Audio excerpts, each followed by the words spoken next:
Hi friends, నమస్తే. నేను మీ నాగేశ్వర్ దేవులపల్లి. మీరు చూస్తున్నారు మనసేవ తెలుగు యూట్యూబ్ ఛానల్. రైతులందరికీ కూడా కేంద్ర రాష్ట్ర ప్రభుత్వాలైతే భారీ శుభవార్తని తెలియజేయడం అయితే జరిగింది. తెలంగాణ రాష్ట్ర ప్రభుత్వం అందిస్తున్నటువంటి రైతు భరోసా పథకం, అదేవిధంగా కేంద్ర ప్రభుత్వం అందిస్తున్నటువంటి పిఎం కిసాన్ పథకానికి సంబంధించినటువంటి అర్హుల జాబితాలని విడుదల చేయడం అయితే జరిగింది కేంద్ర రాష్ట్ర ప్రభుత్వాలు. ఈ యొక్క విడతలో భాగంగా ఇచ్చేటటువంటి డబ్బులు రైతుల ఖాతాలలో జమ కావాలి అంటే ముఖ్యంగా చేయాల్సినటువంటి 3 పనులైతే ఉన్నాయి. ఈ 3 పనులు చేసినటువంటి వారికే ఈ యొక్క రైతు భరోసా డబ్బులు కానివ్వండి, పిఎం కిసాన్ డబ్బులు కానివ్వండి, ఏపీలో ఇస్తున్నటువంటి అన్నదాత సుఖీభవ డబ్బులు కానివ్వండి, రైతుల ఖాతాలో జమ అయ్యేటటువంటి అవకాశం అయితే మనకి కనిపిస్తుంది. అయితే ఈ వీడియోలో నేను మీకు క్లారిటీగా ఈ 3 పనులు ఏంటి, ఈ యొక్క జాబితాని ఏ విధంగా చూసుకోవాలి అనేటటువంటి వివరాలని తెలియజేస్తాను. వీడియోని కంటిన్యూ చేయండి.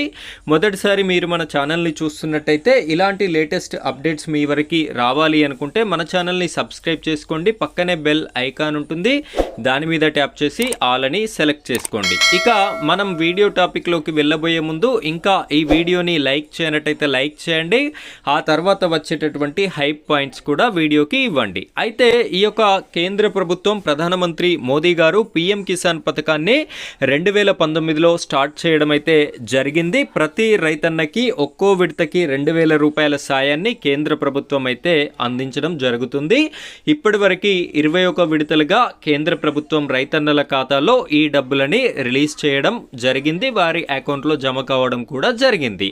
ఇదే విధంగా తెలంగాణ రాష్ట్ర ప్రభుత్వం అయితే ఇదివరకు ముఖ్యమంత్రిగా ఉన్నటువంటి కె చంద్రశేఖర్ రావు గారు రైతు బంధు పథకాన్ని ప్రవేశపెట్టడం జరిగింది. ఒక్కొక్క ఎకరానికి 10,000 రూపాయల చొప్పున ఇవ్వడం అయితే జరిగింది. ఇప్పుడు తాజాగా ఏర్పడినటువంటి కాంగ్రెస్ రాష్ట్ర ప్రభుత్వం అయితే దీన్ని 12,000 రూపాయలకి పెంచుతూ నిర్ణయం తీసుకొని దీని యొక్క పేరుని రైతు భరోసాగా మార్చి తెలంగాణ రైతుల ఖాతాలలో ఈ డబ్బులనైతే ఒక్కొక్క ఎకరానికి ఒక్కోసారి 6,000 రూపాయల చొప్పున సంవత్సరానికి 2 విడతలుగా ఈ డబ్బులని ఖాతాలలో జమ చేయడం అయితే జరుగుతుంది.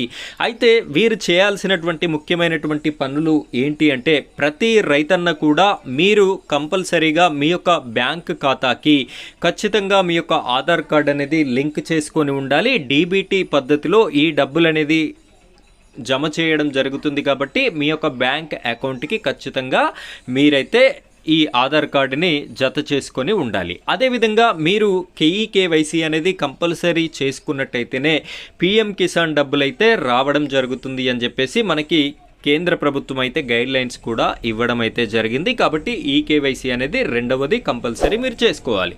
ఇక మూడవది అత్యంత ఇంపార్టెంట్ ఏంటి అంటే రైతు కార్డు. ఇక్కడ కేంద్ర ప్రభుత్వం ప్రవేశపెట్టినటువంటి ఫార్మర్ ఐడి రిజిస్ట్రేషన్ అనేది ప్రతి ఒక్కరూ తప్పనిసరిగా చేసుకోవాలి. ఈ విధంగా రైతు కార్డు చేసుకున్నటువంటి వారికి మాత్రమే ఈ కేంద్ర ప్రభుత్వం ఇచ్చేటటువంటి పిఎం కిసాన్ కానివ్వండి, రాష్ట్ర ప్రభుత్వం ఇచ్చేటటువంటి రైతు భరోసా కానివ్వండి, అన్నదాత సుఖీభవ కానివ్వండి, ఇవన్నీ కూడా రావాలి అనుకుంటే ఖచ్చితంగా మీకైతే రైతు కార్డు అనేది ప్రతి రైతు దగ్గర తప్పనిసరిగా ఉండాలి. సో ఈ 3 పనులైతే మీరు కంప్లీట్ చేసుకోండి. ఇందులో భాగంగా రైతుల ఖాతాలో డబ్బులైతే జమ కావడం జరుగుతుంది. ఇప్పుడు అర్హుల జాబితా అని చెప్పేసి కూడా నేను చెప్పడం జరిగింది కదా, ఆ అర్హుల జాబితా ఎలా చూసుకోవాలో కూడా చెప్తాను. వీడియోని కంటిన్యూ చేయండి. ఫ్రెండ్స్, ఇక్కడ మీరు ఒక వెబ్సైట్ని చూస్తున్నారు. పిఎం కిసాన్కి సంబంధించినటువంటి అఫీషియల్ వెబ్సైట్ ఇది. ఈ యొక్క వెబ్సైట్ లింక్ని నేను మీకు డిస్క్రిప్షన్లో ఇవ్వడం జరిగింది. ఆ లింక్ పైన జస్ట్ క్లిక్ చేసినట్టయితే సరిపోతుంది. మీరైతే ఈ పేజీకి రావడం అయితే జరుగుతుంది. ఈ విధంగా కొంచెం కిందికి స్క్రోల్ చేసినట్టయితే ఇక్కడ కింద ఆప్షన్స్ అనేది మనకు కనిపిస్తాయి. ఇక్కడ చూడండి, ఇక్కడ చూసుకున్నట్టయితే మనమైతే బెనిఫిషరీ లిస్ట్ అనేటటువంటి ఆప్షన్ అయితే ఇక్కడ ఉంది. దీనిపైన వన్స్ క్లిక్ చేయండి. క్లిక్ చేయగానే మనకి ఈ విధంగా ఓపెన్ అవ్వడం అయితే జరుగుతుంది. ఇక్కడ సెలెక్ట్ స్టేట్, మీది ఏ స్టేట్ అయితే ఆ స్టేట్ని ఎంచుకోండి. మాది తెలంగాణ కాబట్టి నేనైతే తెలంగాణ స్టేట్ని ఎంచుకున్నాను. మీ యొక్క డిస్ట్రిక్ట్ని సెలెక్ట్ చేసుకోండి. ఆ తర్వాత బ్లాక్ అంటే మీ యొక్క మండలం పేరు, మండలాన్ని సెలెక్ట్ చేసుకోండి. మీ యొక్క విలేజ్ పేరును కూడా సెలెక్ట్ చేసుకోండి. ఈ విధంగా సెలెక్ట్ చేసుకున్న తర్వాత గెట్ రిపోర్ట్ అనేటటువంటి ఆప్షన్ ఉంది. దీనిపైన క్లిక్ చేసుకున్నట్టయితే ఇక్కడ ఇక్కడ బెనిఫిషరీ లిస్ట్ అని చెప్పేసి మనకి కనిపిస్తుంది కదా, పిఎం కిసాన్లో భాగంగా 22వ విడత డబ్బులు పొందేటటువంటి రైతుల లిస్ట్ అయితే ఇది. ఇక్కడ పేరున్నటువంటి ప్రతి ఒక్క రైతుకి పిఎం కిసాన్ 22వ విడత డబ్బులు అయితే రావడం జరుగుతుంది. ఇందులో పేరు లేనట్టయితే మీకు ఈ డబ్బులు వచ్చేటటువంటి అవకాశం అయితే లేదు. సో ఇప్పుడు ఈ డబ్బులు ఏ తేదీ రోజున జమ అయ్యేటటువంటి అవకాశం ఉంది అంటే, తెలంగాణ రాష్ట్రంలో ఇస్తున్నటువంటి రైతు భరోసా అయితే మున్సిపల్ ఎలక్షన్స్ జరుగుతున్నాయి కాబట్టి ఎలక్షన్ తర్వాత అంటే మనకి ఫిబ్రవరి లాస్ట్ వీక్లో జమ అయ్యేటటువంటి అవకాశం అయితే కనిపిస్తుంది. అదేవిధంగా పిఎం కిసాన్ అన్నదాత సుఖీభవ్ అయితే ఫిబ్రవరి 2వ వారంలో 14 నుండి మనకి 21 ఈ మధ్యలో రిలీజ్ చేసేటటువంటి అవకాశాలు అయితే మనకి కనిపిస్తున్నాయి. సో ఫ్రెండ్స్, ఇది ఈరోజు రైతు భరోసా, పిఎం కిసాన్, అన్నదాత సుఖీభవ పథకాలకు సంబంధించినటువంటి ఇన్ఫర్మేషన్.